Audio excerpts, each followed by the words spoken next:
గత 4 రోజుల ముందు మా నాయకుడు బొండమ్మ గారు ఆరోపించిన విధంగా టెలిఫోన్ ట్యాపింగ్ జరుగుతుందని ఆధారాలతో సహా ఆ రోజు ఎలక్షన్ కమిషన్ వారికి ఇచ్చారు. ఇవాళ మా నాయకుల వారు పెట్టిన వర్క్షాప్లో ఒక కానిస్టేబుల్ ఇంటెలిజెన్స్ డిపార్ట్మెంట్ అని చెప్పారు. వాళ్ళు ఐడి కార్డు కూడా చూపించారు. వచ్చి వాళ్ళ ఫోన్ చెక్ చేయగా నా ఫోన్ ట్యాపింగ్కి ప్రాథమికంగా దరఖాస్తు చేసి అప్లికేషన్లు అన్నీ కూడా వారి ఫోన్లో దొరికినాయి. ఇది ఇంటెలిజెన్స్ అధికారి ఒక వారి చేతుల మీదుగా జరిగేది. సీతారామాంజనేయులు గారి చేతుల మీదుగా ఇటువంటి ఫోన్ ట్యాపింగ్ విషయాలు మా నాయకుల మీద గత 3 సంవత్సరాల నుంచి జరుగుతున్నాయి. ఇది నిజంగా తీవ్రమైన ఆరోపణే. ఈ మధ్య చూసాం తెలంగాణ ప్రభుత్వంలో ఒక డిఎస్పీ కూడా దీనివల్ల ఎన్నెన్నో విషయాలు టెలిఫోన్ ట్యాపింగ్ కాక చేయడం వల్ల చాలా పెద్ద దర్యాప్తు జరుగుతుంది. ఇవాళ ఎలక్షన్ వచ్చిన సమయంలో ఎలక్షన్ కమిషన్ వారికి ఈ టెలిఫోన్ ట్యాపింగ్ విషయం వారి దృష్టికి తీసుకువెళ్తాం. ఇటువంటి నా వ్యక్తిగత స్వేచ్ఛని భంగపరిచిన ఎవరినైనా సరే చర్యలు తీసుకోవాలి. మా నాయకుల వ్యక్తిగత స్వేచ్ఛను కూడా భంగపరుస్తున్నారు. మా పార్టీ తరఫున మేమందరం కోరబోతున్నాం. వెంటనే ఇటువంటి అధికారుల్ని బాధ్యతల నుంచి తప్పించాలని ఎలక్షన్ కమిషన్ వారిని కోరడం జరుగుతుంది. తప్పకుండా ఇటువంటి అధికారుల వల్లే ఇవాళ ఎలక్షన్లు చాలా జాగ్రత్తగా మా పార్టీ వ్యవహరించాల్సిన పరిస్థితి వస్తుంది. మొన్న కూడా చూసాం చిలకలూరిపేటలో ఒక 3 అధికారుల వల్ల ప్రధాని సభ కూడా చాలా ఎన్నో అడ్డంకులు ఎదురైనాయి. కాబట్టి ఇటువంటి జగన్కు తొత్తులుగా ఉన్న అధికారులందరినీ ఎలక్షన్ కమిషన్ వారు తొలగించాలని మీ అందరి తరఫున మా పార్టీ వారు అందరి తరఫున కోరుకుంటున్నాను. ఈ రోజు ఈ రాష్ట్ర ముఖ్యమంత్రి జగన్ రెడ్డి ఓటమి భయంతో అన్ని రకాల అప్రజాస్వామిక విధానాల్ని అవలంబిస్తూ ఉన్నాడు.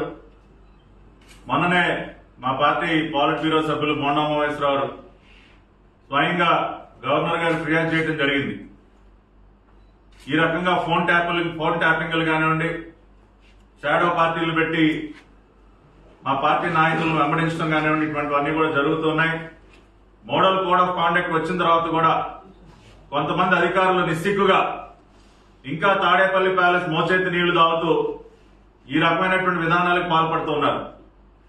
ఇవాళ నేను ఒకటే అడుగుతా ఉన్నా ఇంటెలిజెన్స్ డీజీ సీతారామాంజనేయుల్ని, అయ్యా మీకు టెక్నాలజీ ఉపయోగించడం అంత సరదా అయితే బ్రెజిల్ నుంచి ఒక కంటైనర్ వచ్చింది.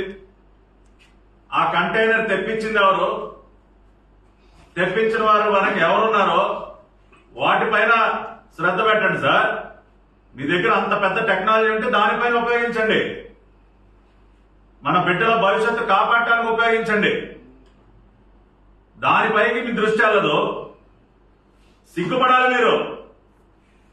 ఇవాళ రాష్ట్ర నిఘా వ్యవస్థ సిగ్గుపడాలి. బ్రెజిల్ దేశం నుంచి 25,000 కిలోలు డ్రగ్స్ దర్జాగా విశాఖపట్నంలో ల్యాండ్ అవుతా ఉంటే ఇంకా సిగ్గు లేకుండా మా పార్టీ అభ్యర్థుల వెనక ఈ రకంగా షాడో పార్టీలు పెట్టి ఫోన్ ట్యాపింగ్లు పాల్పడతారా?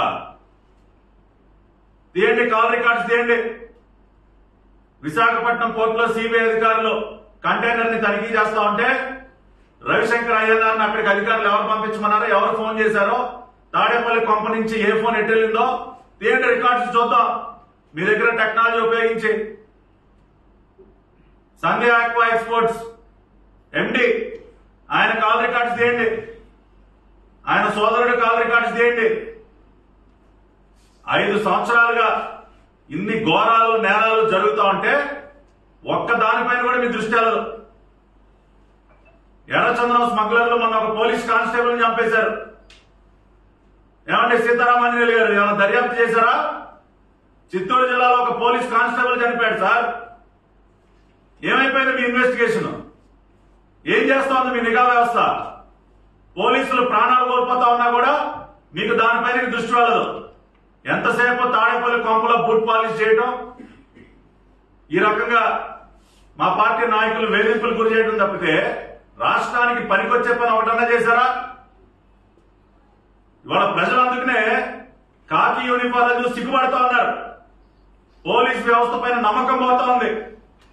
ఖచ్చితంగా ఇవాళ ఒకటే చెప్తా ఉన్నాం, ఇటువంటి అధికారులు కీలకమైనటువంటి స్థానాల్లో ఉన్నంత కాలం రాష్ట్రంలో నిష్పక్షపాతంగా ఎన్నికలు జరుగుతాయన్న నమ్మకం మాకు లేదు. ఖచ్చితంగా మొన్న ప్రధాని సభలో చూసాం ఘోరమైనటువంటి భద్రతా వైఫల్యం. ఒక ప్రధాని సభకే దిక్కులేదు వాళ్ళ రాష్ట్రంలో. కాబట్టి ఖచ్చితంగా కేంద్ర ఎన్నికల సంఘానికి ఇప్పటికే రాష్ట్రంలో ఉన్నటువంటి సీఈఓ గారికి ఫిర్యాదు చేశాం. డీజీపీ గారి పైన, ఇంటెలిజెన్స్ డీజీ పైన, ఎవరైతే ఇంకా డీఐజీ, అడిషనల్ డీజీ హోదాలో ఉన్నటువంటి వివిధ ఆఫీసర్స్ ఎవరైతే ఉన్నారో వాళ్ళందరినీ కూడా తక్షణమే బదిలీ చేయాలి. ఇప్పటికే 7 రాష్ట్రాల్లో హోం సెక్రటరీలు మార్చారు, బెంగాల్ డీజీపీని మార్చారు. ఆ విధంగానే ఆంధ్రప్రదేశ్ లో కూడా ఐపీఎస్ కాకుండా జేపీఎస్, జగన్ పర్సనల్ సర్వీస్ చేస్తా ఉన్నారు. ఇండియన్ పోలీస్ సర్వీస్ ని ఐపీఎస్ ని జేపీఎస్ గా మార్చేశారు కొంతమంది అధికారులు. ఆ జేపీఎస్ క్యాడర్ అధికారులందరినీ తొలగించాలి. మేము మొత్తం వ్యవస్థను అన్నట్ల ఎవరైతే జగన్ పర్సనల్ సర్వీస్ చేస్తా ఉన్నారో అటువంటి అధికారులన్నింటినీ అందరినీ కూడా తప్పిస్తేనే రాష్ట్రంలో నిష్పక్షపాతంగా ఎన్నికలు జరిగేటటువంటి అవకాశం ఉంటుంది. ఏదేమైనా ఇవాళ ప్రజలు మా పక్షాన ఉన్నారు. ఇవాళ పదే పదే ఈ రాష్ట్ర ముఖ్యమంత్రి నేను సింగిల్ గా వస్తా ఉన్నా, నాకెవరితో పొత్తు లేదు, నేను సింహాన్ని అని మాట్లాడతాడు. నువ్వు సింగిల్ గా ఎక్కడున్నావా జగన్ రెడ్డి? నువ్వు సింగిల్ గా ఎక్కడున్నావు? ఇటువంటి బూట్ పాలిష్ చేసే అధికారులందరూ నీ వెనకమాల ఉన్నారు కదా. డ్రగ్ మాఫియా నీ వెనకమాల ఉంది, శాండల్వుడ్ మాఫియా నీ వెనకమాల ఉంది, శాండ్ మాఫియా ఉంది, లిక్కర్ మాఫియా ఉంది. ఇన్ని రకాల మాఫియాలతో పొత్తు పెట్టుకుని ఇవాళ ఇంకా నువ్వు సింగిల్ గా ఉండేదంట. రేపు జరగబోయేటటువంటి ఎన్నికలో ప్రజలకి జగన్ రెడ్డి మాఫియాలకి మధ్య జరుగుతూ ఉంది. ప్రజలు మా పక్షాన ఉన్నారు, రాష్ట్రంలో ఉన్నటువంటి మాఫియాలన్నీ జగన్ రెడ్డి పక్షాన ఉన్నాయి. ఖచ్చితంగా ప్రజాస్వామ్యంలో ప్రజలే అంతిమంగా విజయం సాధిస్తారు. జగన్మోహన్ రెడ్డిని విసిరి బంగాళాఖాతంలో పెట్టిన ఖాయం. ఇటువంటి వాటికి అదిరేది లేదు, బెదిరేది లేదు. ప్రజాస్వామ్యబద్ధంగా పోరాడతాం. చంద్రబాబు నాయుడు గారి నాయకత్వంలో రేపు తెలుగుదేశం పార్టీ ఖచ్చితంగా స్వీప్ చేయబోతా ఉంది ఎన్నికలు. ఎప్పుడు జరిగినా సరే మే 13వ తేదీన ఎన్నికలు జరిగే సమయానికి ఇవాళ వైనాట్ పులివెందుల అని ఏదైతే రాష్ట్ర ప్రజలు అంటున్నారో అది ఖచ్చితంగా జరిగి తీరుతుంది.